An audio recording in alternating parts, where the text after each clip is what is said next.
Ai ai, o auto-julgamento, aquela função que nós seres humanos já nascemos com, que é medido através da balança imaginária que temos do bem e o mal, sabe? Aquelas vozes que falam dentro da sua mente, aqui está completamente corrompido por ego, falsidade, orgulho, e aqui de fato quer fazer o bem. Por isso devemos observar, porque tudo haverá consequências. Uma das vozes quer nos convencer a procrastinar, a mentir, a ser orgulhoso, a enganar, a fazer igual, a dar o troco, a se vingar, a querer estar por cima de todos, a praticar o mal. E sério, é tão incrível essas batalhas mentais que temos, é uma pena que geralmente optamos por essa voz. A outra voz diz: perdoe, ame, abrace-o, seja humilde, faça sem esperar algo em troca, diga a verdade independente das consequências, assuma seus erros, não faça igual quem te machucou. Porém, é muito difícil a escolher. O fato é que, ao praticarmos as coisas que a nossa primeira voz nos oferece, com o passar do tempo, começamos a viver em uma espécie de encurralamento mental. Porque, olha só, em nenhum desses tópicos é possível alcançar a paz. A diferença é que ela nos traz um alívio momentâneo e você não percebe, mas cada uma dessas atitudes te coloca em um poço cada vez mais fundo. Existe um preço e quando você se der conta, olhará para a direita, não enxergará a saída, para a esquerda também não haverá, nem para nenhum dos lados. E aí, através do auto-julgamento, algo te diz que para você não tem mais jeito. Tira essa perspectiva de vida, mata seus sonhos, te mata por dentro. Tá, vamos lá. Procrastinar. Você deixa para depois algo importante que deveria ter feito urgentemente e acaba nem fazendo. Logo após essa atitude, provavelmente você próprio se auto-julgará de inútil, incapaz, a mentir. Você contou uma mentira, que seja para poder apaziguar uma briga, ou para poupar alguém do sofrimento, ou para tirar vantagem de alguma situação, mas logo após essa atitude, provavelmente você próprio se auto-julgará de mentiroso, sabendo que há uma verdade a qual você escolheu não dizer. A enganar, sempre querendo estar por cima dos outros, e por esse motivo acha que os outros também estão sempre querendo estar por cima de você, te mergulhando em um poço infinito de insegurança a ponto de não conseguir confiar em ninguém, nem mesmo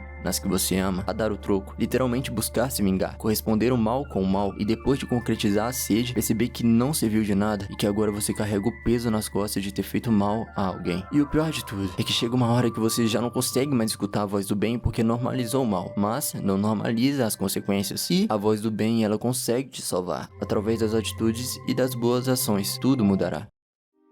Perdoar.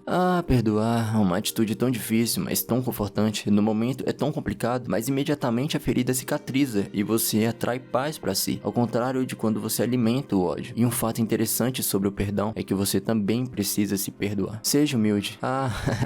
Essa é fácil. Não, quer dizer, não é fácil não. Ser humilde é você conceder o seu lugar, dividir o seu pão, pedir desculpa até quando você não estiver errado. Pois é, é difícil, não é? Só que é muito ao contrário do que a sensação que temos ao falar disso. Quando isso acontece, você atrai paz pra si. Dizer a verdade independente da consequência. Diferente do mal, lidar com a consequência vai ser difícil. Porém, quando você diz a verdade, o peso que você andava carregando contigo sairá. Você será confiável, se sentirá muito melhor. E por isso, sempre tem saída. Apesar do mal nos cegar, ao praticar o que nossa mente intitula de ser otário, a voz do bem, as coisas mudam. A vida fica colorida novamente. Como no vídeo passado eu citei um ensinamento bíblico, falarei mais um. Pois o salário do pecado é a morte, mas o dom gratuito de Deus é a vida eterna em Cristo Jesus, nosso Senhor. Se você não tem religião, não tem problema. De forma simples para você entender. As atitudes ruins te matará por dentro. Isso é um fato e será aos poucos. Isso porque o mal, ele não vem de preto e nem de branco. Ele vem de cinza, fantasiado de bons motivos e de boas ações para que você enxergue uma boa razão de estar fazendo aquilo. Se eu fizer com ele o que ele fez comigo, ele vai entender que é ruim e vai parar de fazer isso comigo. Como dito no vídeo passado, isso não resolve nada. É melhor esconder que ontem eu saí para minha mãe não ficar brava comigo e deixar ela tranquila. Veja, o significado de cada uma dessas situações é muito maior do que simplesmente uma atitude. No primeiro caso, você foi vingativo e causou à pessoa o mesmo dano que lhe foi causado, igualando-se àquela pessoa e impedindo o relacionamento saudável. No segundo caso, você está enganando ou traindo a confiança, fazendo de trouxa a pessoa que não há outra igual, sua mãe. Ter tomado essas atitudes é um problema? Sim.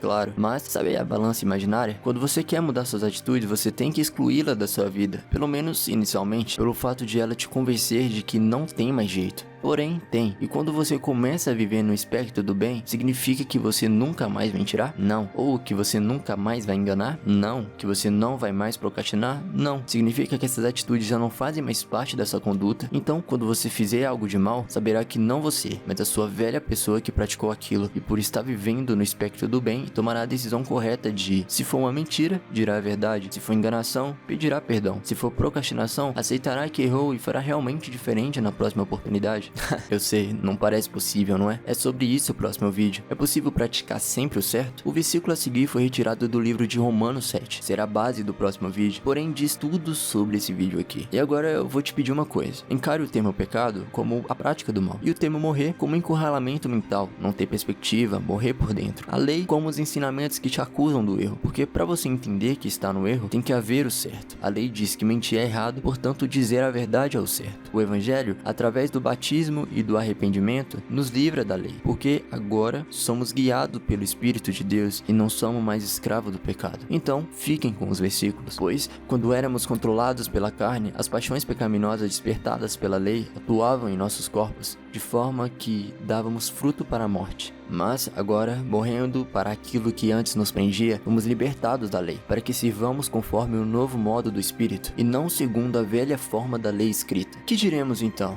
A lei é pecado? De maneira nenhuma. De fato, eu não saberia o que é pecado, a não ser por meio da lei, pois, na realidade, eu não saberia o que é cobiça, se a lei não dissesse, não cobiçarás. Mas o pecado, aproveitando a oportunidade dada pelo mandamento, produziu em mim todo tipo de desejo cobiçoso, pois, sem a lei, o pecado está morto. Antes, eu vivia sem a lei, mas quando o mandamento veio, o pecado reviveu, e eu morri. Descobri que o próprio mandamento, destinado a produzir vida, na verdade produziu morte, pois o pecado, aproveitando a oportunidade dada pelo mandamento, enganou-me, e por meio do mandamento, me matou. De fato, a lei é santa, e o mandamento é santo, justo e bom. E então, o que é bom se tornou em morte para mim? De maneira nenhuma. Mas, para que o pecado se mostrasse como pecado, ele produziu morte em mim por meio do que era bom, de modo que, por meio do mandamento, ele se mostrasse extremamente pecaminoso. Sabemos que a lei é espiritual, eu, contudo, não o sou, pois fui vendido como escravo ao pecado. Não entendo o que faço, pois não faço o que desejo, mas o que odeio. E, se faço o que não desejo, admito que a lei é boa. Neste caso, não sou mais eu quem faz, mas o pecado que habita em mim. Sei que nada de bom habita em mim, isto é, em minha carne, porque tenho o desejo de fazer o que é bom, mas não consigo realizá-lo, pois o que faço não é o bem que desejo, mas o mal que não quero fazer. Esse eu continuo fazendo. Ora, se faço o que eu não quero, já não sou eu quem o faz, mas o pecado que habita em mim. Assim, encontro essa lei que atua em mim. Quando quero fazer o bem, o mal está junto a mim, pois no íntimo do meu ser tenho prazer na lei de Deus, mas vejo outra lei atuando nos membros do meu corpo, guerreando contra a lei da minha mente, tornando-me prisioneiro da lei do pecado que atua em meus membros. Lembra das duas vozes? Miserável homem que sou, quem me libertará do corpo sujeito a esta morte? Graças a Deus por Jesus Cristo nosso Senhor, de modo que, com a mente, eu próprio sou escravo da lei de Deus, mas com a carne, da lei do pecado. São ensinamentos valiosos para o nosso espírito. Aprenda, traga paz para o seu coração. Obrigado por ter assistido até aqui, espero que você esteja bem e eu fui.